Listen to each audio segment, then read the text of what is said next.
Yo les gens, c'est Rukawa, j'espère que vous allez bien. Aujourd'hui, on se retrouve pour une vidéo assez spéciale. Comme vous l'avez vu dans le titre, on va parler du plus gros flop de D1, aka Hit Me. Donc pour ce faire, nous allons tout simplement analyser des actions que j'ai eues en match. Et avant que la vidéo commence, n'hésitez pas à vous abonner et à lâcher votre petit like. En gros, pour faire un bref résumé, j'ai commencé le basket il y a précisément 3-4 mois. Je me suis retrouvé directement en D1 parce qu'on a gagné les brassages. Et donc j'avais envie d'analyser ça avec vous, avec ce téléphone-là, voilà mon deuxième téléphone. Donc on va analyser, il y aura aussi quelques anecdotes marrantes. De mon démarquage.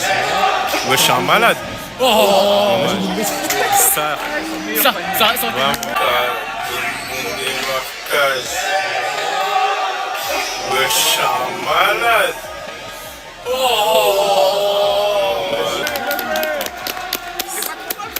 Est-ce que... Alors cette première action, quand je vous dis que ma carrière de basketteur a failli se terminer à ce moment-là, c'est que c'est réel. Donc en gros, comme on voit sur l'action, là en fait on passe la balle, je suis sur le côté. Et qu'est-ce que je fais? Je me retourne directement pour tirer. Je sais pas ce qui m'a pris dans ma tête. J'ai pris peut-être pour Kevin Durant. Je ne sais pas. Mais du coup, en tout cas, ça a été une erreur. Parce qu'au final, ma carrière de basketteur a failli se jouer là. Que j'ai répondu à mon coach.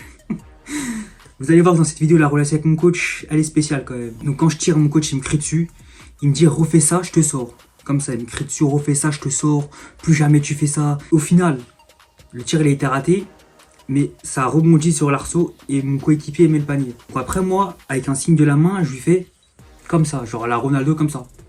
Mais en mode, tu vois, c'était pas contre lui. Mais c'était juste en fait un réflexe humain de footballeur.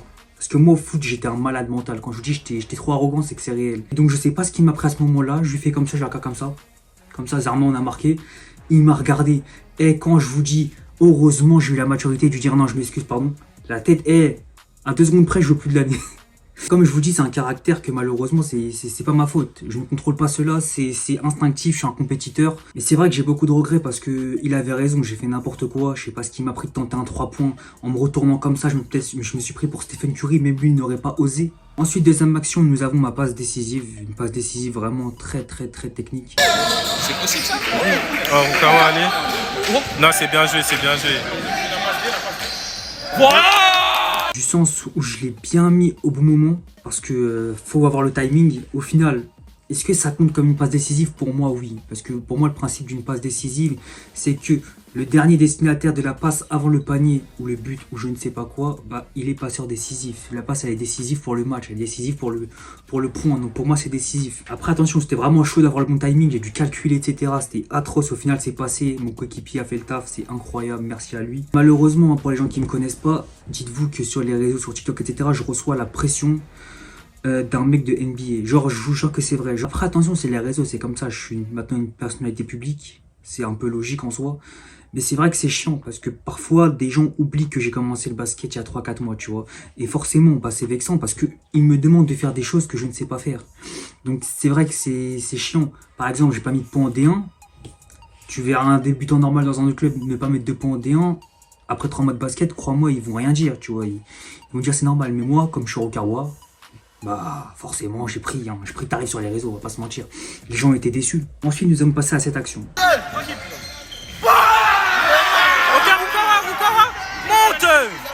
Alors cette action, j'ai trop la rage, j'ai envie de pleurer à chaque fois que je la vois. Pourquoi? Alors attention, ce que j'ai fait, c'est bien. Je la passe à mon coéquipier, il tente le 3 points, malheureusement il rate. C'est comme ça, c'est le basket. Maintenant c'est vrai que pour mes premiers points, j'aurais dû sauter pour provoquer la faute. Mais à ce moment-là, dans ma tête, et je pense que c'est un réflexe de basketteur, je me suis dit, faut que je la passe. Faut que je la passe parce qu'en fait, je voulais tellement gagner à ce moment-là. Il y avait vraiment le moyen de revenir que j'avais pas le choix en fait. J'ai voulu faire la passe, au final il a raté, c'est pas grave. Attention, tout le monde rate, c'est la vie, c'est comme ça. Mais c'est vrai que c'était sans doute la meilleure occasion pour moi de mettre mes premiers points. Là, j'ai goûté la D1, la vraie, ouais. La D1 Île-de-France, je l'ai goûté là à ce moment-là. Après, on va parler du drama avec mon coach, encore une fois, oui. Le coach... Pendant la D1, il y a eu des complications, il y a eu des problèmes. Mais en gros, pour vous expliquer à ce moment-là, mon coach, il m'a fait jouer 2 minutes. Premier match de D1, 2 minutes. Moi, je vous avoue que j'ai reçu un drama. Il y a eu sur les réseaux un déferlement. Genre vraiment, j'ai jamais autant buzzé, je crois. Vraiment, je faisais un TikTok sur le coach, 5000 likes. Inquiétant. Mais en gros, pour vous raconter l'histoire, ce qui ne m'avait pas plu, c'était quoi? C'était qu'en fait, j'ai ramené toute ma famille. Vous savez que moi... beaucoup de gens viennent à mes matchs. Mes potes, ma mif, même des gens qui me connaissent de TikTok, enfin plein de gens. Je l'ai mal pris parce que c'était un match où tu vois, on perdait de 40 points d'écart. il restait 10 minutes. Fais-moi jouer. Genre vraiment, je le regardais, j'avais trop la haine. Et du coup, bah, en fait, moi, je ne comprenais pas pourquoi il me faisait pas jouer. Voilà, il me reste 40 points d'écart, 10 minutes de jeu, j'ai tapé un de ses coups de gueule. Et ça a été maladroit de ma part parce qu'en vrai de vrai, c'est le coach qui décide. J'ai beau être LeBron James, j'ai pas mon mot à dire, tu vois. Donc ça a été une erreur de ma part. Et ça, je m'en excuse pour ça encore une fois parce que c'est des erreurs qu'on fait tous. Et en plein match, du coup, bah, 10 minutes de la fin, je l'ai jamais dit, mais il m'a proposé de jouer. Voilà, il m'a dit, tu vas rentrer. Et moi, à ce moment-là, je le regarde de haut en bas et je le type. Alors à ce moment-là, donc du coup il m'a dit quoi? Il m'a dit bon tu rentres pas, tu vas bouder ailleurs, toi et moi on va parler après. Et fin du match, bah, je monte dans les tribunes, je m'énerve, je parle mal de lui. Attention je l'ai pas insulté, hein.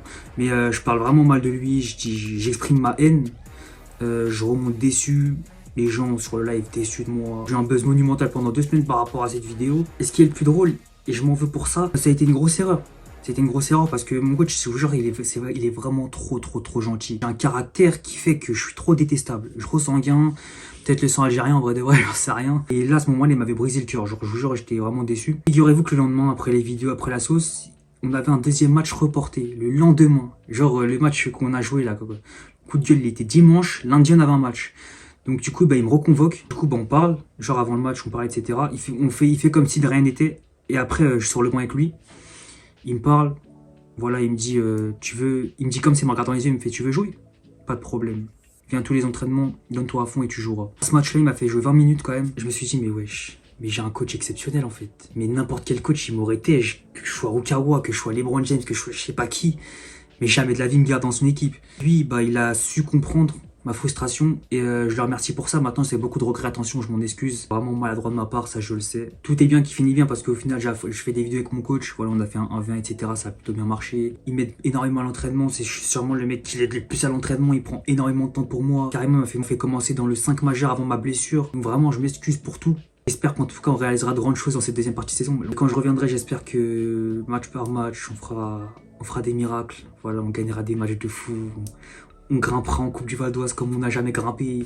Enfin, tu vois, j'espère que la saison va être remplie de bonheur. Et enfin, 4e action où j'ai eu l'occasion vraiment de briller. Dernier match du championnat, ça n'a pas été filmé. J'ai provoqué une faute à 3 minutes de la fin. Donc 2 lancers francs, j'ai raté les 2 lancers francs. Pourquoi j'ai raté les 2 lancers francs? Parce que j'ai stressé comme j'ai jamais stressé de ma vie. Oh lolo, un match à 9 h du matin, j'étais là, devant le panier, et j'ai trop flop. C'est dire, t'as vu, je regrette en vrai de vrai. Maintenant, au final, le bilan de cette saison et ce qu'il y a à en tirer, c'est qu'il y a eu énormément de progrès à l'entraînement. Pas en match malheureusement. Mais à l'entraînement, c'est vrai que j'ai beaucoup step up. Même au niveau basket, j'ai vraiment beaucoup progressé. Donc c'est un point positif. Vraiment, je pense que si j'aurais pas sorti ma vidéo 1v1 contre mon coach, les gens auraient arrêté de croire en moi parce que je me fous des gens, on va pas se mentir. À ce moment-là, tu vois, en match, j'assume pas et les gens voient que les matchs. Donc ils se disent, mais attends, il progresse pas depuis 4 mois ce mec, mais qu'est-ce qu'il fait? Vraiment, il nous parle, il agit pas. Le 1v1 contre mon coach, au final, a prouvé que bah, j'ai me débrouiller quand même. En tout cas, voilà, c'est du charbon avant tout. En tout cas, j'espère que cette vidéo vous aura plu. Vous avez passé un bon moment pour ces anecdotes inédites. Maintenant, actuellement, je suis blessé. Là, je reviens dans 2-3 semaines en match, normalement, si tout se passe bien. Sachant qu'il y a la D2 qui arrive, donc je pense que je referai une vidéo comme ça pour la D2 ou même par rapport à mes matchs de D2, je pense que je vais commencer à un peu plus m'investir sur YouTube. N'hésitez pas aussi à me suivre sur Insta et TikTok, ça me ferait extrêmement plaisir. C'était Rukawa, prenez soin de vous. Ciao.